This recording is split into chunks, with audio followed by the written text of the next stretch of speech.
Setiap kali kita makan telur, ayam, atau susu, kita jarang berpikir siapa sebenarnya orang-orang yang memastikan produk itu aman dan juga tersedia. Padahal menurut Kompas tahun 2023, 60-80% biaya peternak habis hanya untuk pakan. Dan kalau harga pakan naik sedikit saja, banyak peternak langsung merugi atau bahkan dihentikan. Kalau peternak jatuh, maka seluruh rantai pangan ikut melemah.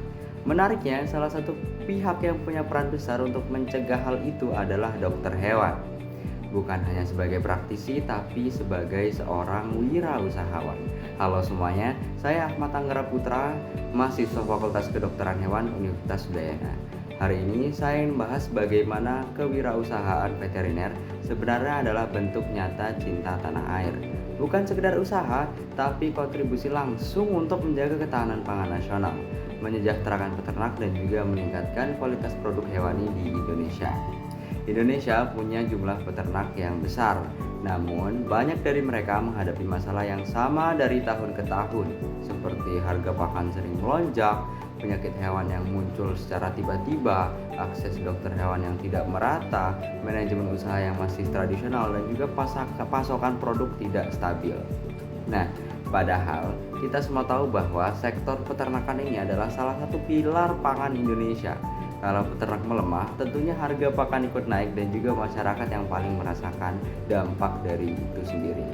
Nah, untuk contoh yang paling jelas bisa kita lihat di Kabupaten Blitar yang disebut oleh media Jawa Pos sebagai lumbung telur nasional.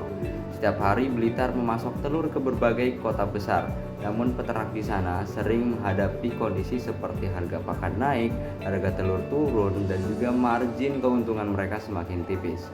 Saya pernah membaca laporan bahwa ada peternak yang sampai menjual peralatan kandangnya karena tidak mampu membeli pakan saat harga jagung naik. Nah, contoh lain datang dari Lombok Tengah. Ketika wabah PMK atau penyakit mulut dan kuku menyerang, banyak sapi mati atau tidak bisa dijual. Disinilah lembaga seperti DT Peduli dan juga beberapa dokter hewan turun langsung memberikan layanan pemeriksaan, pengobatan, serta pelatihan. Nah, dokter hewan juga melakukan edukasi ke peternak Lombok untuk memulihkan usaha mereka. Itu bukti bahwa pendampingan veteriner bukanlah suatu hal yang sepele dan juga bisa diremehkan. Ia bisa menyelamatkan ekonomi satu keluarga. Nah, dari kasus-kasus nyata ini kita bisa melihat bahwasanya peternak butuh pakan yang lebih murah, butuh pendampingan insentif, dan juga mereka butuh layanan kesehatan hewan yang tentunya terjangkau. Mereka juga butuh inovasi manajemen usaha yang baik dan terstruktur. Sayangnya, banyak di antara kebutuhan itu belum terpenuhi. Sekarang, mari kita lihat bagaimana kewirausahaan veteriner bisa menjadi solusi.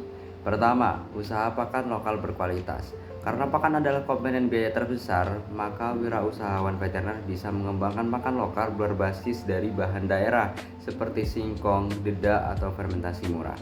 Kementan bahkan mendorong inovasi pakan lokal untuk mengurangi impor dan juga memperkuat peternakan nasional. Rilis Antara News. Kedua, layanan veteriner keliling. Indonesia itu luas, tidak semua daerah punya klinik hewan. Maka dengan membuka layanan keliling yang terjangkau, kita membantu peternak kecil yang jarang mendapat pemeriksaan rutin. Nah, praktik ini sudah dilakukan di beberapa desa dan sudah terbukti menurunkan angka penyakit. Ketiga, klinik atau konsultan manajemen peternakan. Banyak usaha gagal bukan karena penyakit, tapi karena manajemen yang buruk dan tidak terstruktur dengan baik. Maka dokter hewan punya pengetahuan tentang nutrisi, kandang, biosecurity, vaksinasi, sampai pencatatan kesakitan ternak. Bayangkan kalau misalnya ada konsultasi lokal yang memberi saran tepat, angka kematian bisa berkurang dan juga produksi bisa naik. Keempat, pengembangan startup AgriVet. Contohnya aplikasi konsultasi kesehatan hewan online, marketplace pakan dan obat, sistem manajemen kandang berbasis sensor, hingga monitoring suhu kandang otomatis. Teknologi seperti ini membantu peternak kecil bersaing dengan peternakan besar. Kelima, pelatihan dan edukasi komunitas. Memberi edukasi rutin, mengenalkan cara membuat pakan fermentasi dan juga cara mencegah wabah. Ini adalah kegiatan yang bisa dilakukan wirausahaan veteriner, baik secara gratis maupun berbayar. Dan dampaknya tentunya sangat besar. Dengan terjun ke dunia kewirausahaan, dokter hewan tidak hanya membuka lapangan kerja, tetapi juga memperkuat fondasi pangan Indonesia.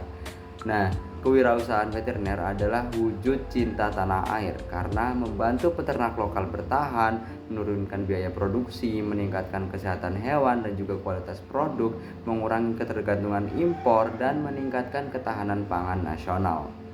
Ini bukan hanya sekedar profesi, tapi tentunya kontribusi nyata untuk bangsa kita sendiri.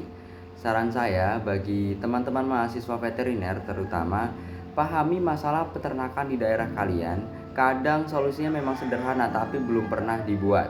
Oleh karena itu, mulai dari hal-hal kecil seperti konsultasi jasa murah, pembuatan pakan fermentasi, atau bahkan edukasi biosecurity.